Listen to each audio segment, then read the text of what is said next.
kulanti wanaagsan mar kale daawadayaal qodobo kale oo barnaamijka ayaa inoo soo socda hase yeeshee waxaan ku hormaraynaa muddo ku dhowaad 30 sano kadib waxaa markii ugu horreysay dib loo soo celiyey astaamihii saarnaa taalooyinka taariikhiga ah ee dalka uu leeyahay kuwaasi oo ku yaala magaalada muqdisho goobaha dib loo soo celiyey waxaa ka mid ah taalooyinka SYL Dhagaxtuur Axmed Gurey Sayid Maxamed Cabdulla Xasan iyo Xaawo Taako madaxweynaha Soomaaliya ayaana xariga ka jaray dib u furidda taalooyinkan iyada oo ay qayb ka noqonayso soo celinta taariikhdii Soomaalidu ay lahayd haddaba arrintaasi ayaan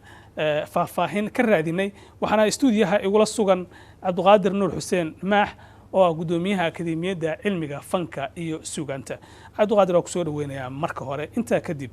maxay ka dhigan tahay in muddo 30 sano ku dhow markii ugu horreysay dib loo soo celiyo astaamihii taariikhda Soomaalida bismillaahir rahmaanir rahiim aad iyo aad baad u mahadsan tahay waanu ku faraxsanahay maanta inaan stuudiyaha idinku soo booqdo horta inta aanan su'aashaada ka jawaabin aniga kaalinta aan ku leeyahay inaan ka hadlo taalooyinka waxa weeye waxaan rabaa inaan dadka ogeysiiyo Akademiyadda Cilmiga Fanka iyo Suugaanta waxyaabaha loo aasaasay ama ujeedooyinka iyada loo sameeyay waxyaabaha hawlaheeda waxaa ka mid ah ilaalinta goobaha taariikhiga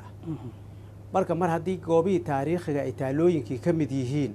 marka waa lagama maarmaan inaynu markaa ka hadalno marka haddaan su'aashaadii u soo noqdo maxay ka dhigan yihiin in intaasoo waqti iyagoo maqnaa maanta dib loo soo celiyo waxay ka dhigan tahay wax weyn waxay ka dhigan tahay taariikh maqnayd oo dad badan ka maqnayd indhahooda waad dareemi kartaa labadan hadda maanta iyo intii shalay galabtii la saaray dhalinyarada su'aalaha iyo siday u soo booqanayaan taariikh indhaha dadka ka maqnayd iyo qalbiyada xusuusinteed iyo dib u soo celinteed bay noqonaysaa waxay kaloo noqonaysaa hawshii akademiyadu ay mas-uulka uga ahayd qaranka oo qayb ahaan iyadana soo muuqatay oo soo noqotoo maqnayd ayay annaga nooga dhigan tahay marka waaya dabcan astaamihii waa la soo celiyey oo dib ayaa loo saaray dad badanna waxay ogyihiin in qaarkood la qaatay burburkii kadib marka astaamahan ma kuwii oo la helay oo dib loo soo celiyay mise waa kuwa iyagii la mid oo la sameeyay astaamahan hadda shanta taalle ee la saaray waxa weeyaan horta ma ogtahay iyagii baa maqnaa laakiin sawirkoodii iyo qaabkoodii iyo dadkii wax ka ogaa intaba way joogeen iyagii laftirkoodii ma aha laakiin waa iyagii oo sawirkoodii iyo dadkii ogaayee beriga hore joogay lala kaashaday oo sidoodii oo kale loo soo sameeyey oo wax ka bedelan oo badan aanan jirin waxyaabaha qaarkood hadday ka tegi weydoo kale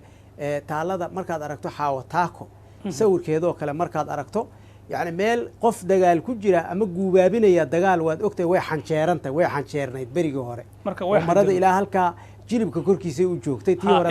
إلى عجرك يا وفي مرة هذا مرة لا يجو تلوين بدنه علماء ده كوس عبسان لقاطي سوي جديين واحد أركيس مرة حنجرنانتي إلا لو داي مرة دي لو سيداي مرة وحيابها إنها يري مويه أنت كلا وحويان وتعالدي هوري لفتر كيدي ولا soo qaado la soo helay ma aha laakiin waa iyagii oo kale oo dib loo soo sameeyay marka Xaawo Taako teedii hore ilaa lugta u banaaneed oo qof halgan ku jiray ahayd marka hadda midda cusubna dabcan hadda midda la diyaariyay mara isku dayso ay waxda oo ilaa hoos u joogto marka talo oo adinku lahaydeen oo maaragtay laga munaaqashaday ahayd miya talad laga dooday oo aad u badan bay ahayd oo culimo lala kaashaday oo cid walba lala kaashado markii dambe go'aanka la gaaro soo jeedintii marka dadkii marka qayb kamida ay soo jeediyeen oo la yiri waqtigi hore ma aha yani waxyaabo badan waa in la qiimeeyo la xeeriya ayay marka taa ku dhacday marka wax weyn de taaladii iyo astaantii kama bedelayso waay su'aal ayaa baraha bulshada la isku weydiinayay in kastoo de aad faahfaahin naga sii doonto waxay ahayd in Xaawo Taako dadka qaar ay leeyihiin waxay wada jirtay ilmo yar marka arintaana dadku wax badan kama oga maxaad nooga sheegi kartaa horta ma taariikhda sida ku qoran dad badan oo wax qoray ay aaminsan yihiin mase sidii taaladii beriga hore inoo saareyd ee Xaawo Taako inoo dul saareyd ee maanta mid la bedelay dadka taariikhda waxay leeyihiin beriga dagaalka ay gashay xaawataako cunug bay xambaarsanayd oo dagaalka sidaasay ku gasho iyadoo aan ku talagelin oo cunug xambaarsan bay mudaaharaadkiiba arrintu sidaa ku dhacday laakiin taaladii la saaray xilliga 71kii la saaray xaawataako wax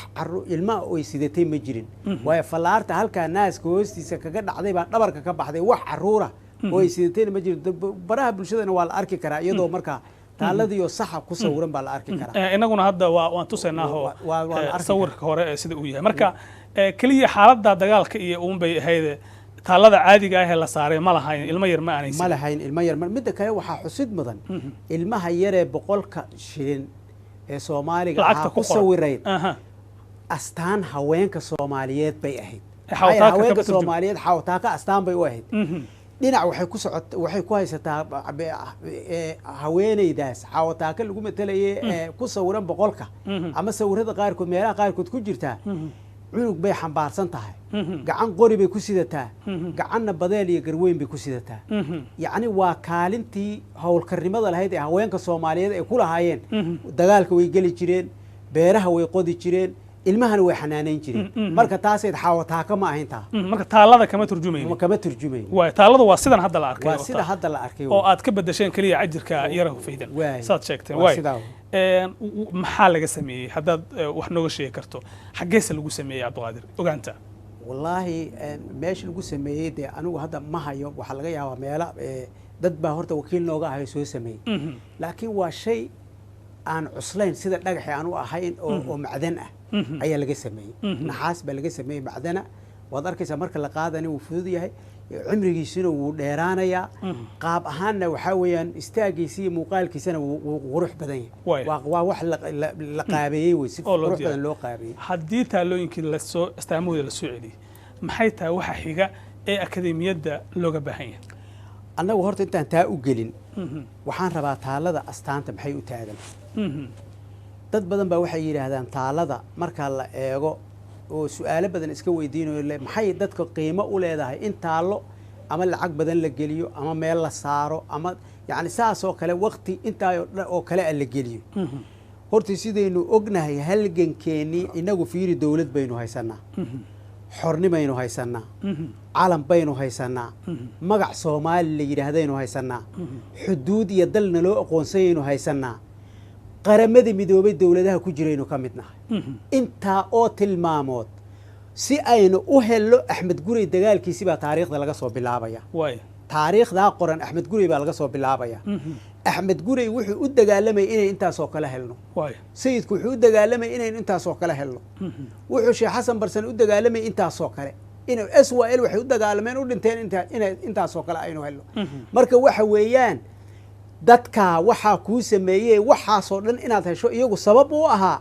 maxaynu ugu abaalgudnaa su'aal la isweydiiyay way dawladii markii xornimada aynu helnay 60kii la isweydiiyay war dadkii maxaynu ugu abaalgudnaa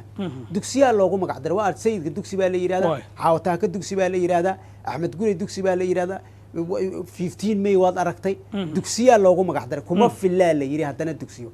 abaal marin way taalooyinku saddex waxyaabood way saddexda waxyaabood midda koowaad waa abaalmarinta waxa weeyaan waa dadka noo soo halgamay dhiigoodii iyo naftoodii iyo noloshoodii noo soo huray baa loo abaalmarinaya waa koow midda labaad waxa weeye waa xusuus nool dadka nool ee hadda maanta jooga waa xusuus nool ee arkaan ay daawadaan oo 26 Juun iyo 1 Luulyo marka xornimada loo dabaaldegayo ubax baa la dhigaa xusuus nool baa la yiraahdaa waa dhaxal jiilka dambe ee imaanaya loo dhigayo hadhowna la baraya waxay yihiin oo la isku soo gaaray marka taalooyinka hamoodina dhagax meel la iska saaray ma aha macna weyn bay ku fadhiyaan marka shaqada xigta su'aashaadi markaan ka jawaabo waxa weeyaan dhalinyarada dadkeena hadda waxa ugu weyn dadka waaweyn marka laga reebo 40 jir waxa ka yar baa dalka haysta 40 jir marka laga eego dawladii markay 19 ama 90 dhacaysa 10 jir buu ahaa ma aanay ogeyn waxan macnaheed hawsha ugu weyn ee inoo taala anaga akademiyada ama dadka kale hadda aqoon-yahanada ama ku taxalluqaba waxa weeyaan in la baro dadkan in la wacyi geliyo la baro taalooyinka waxay yihiin iyo qiimaha ay leeyihiin in la baro hawsha inuu ugu xigtaa waa taawi dadkana aynu tusno in waxaanu ay leenahay taariikh ay tahay adduunka oo dhan ay leeyihiin abaalgudkii dadkii noo soo halgamay ay tahay aynu ilaalino daryeelno ku faraxno sida aynu u ogaano magaaladeennanu ku qurux badnaato weliba dabcan adduunyada kale markaad tagto waxaad arkaysaa meelaha taariikhiga ah waxay noqdeen goobo loo dalxiis tago oo laga yaabay mararka qaar waddamada inay dhaqaale ka sameeyaan marka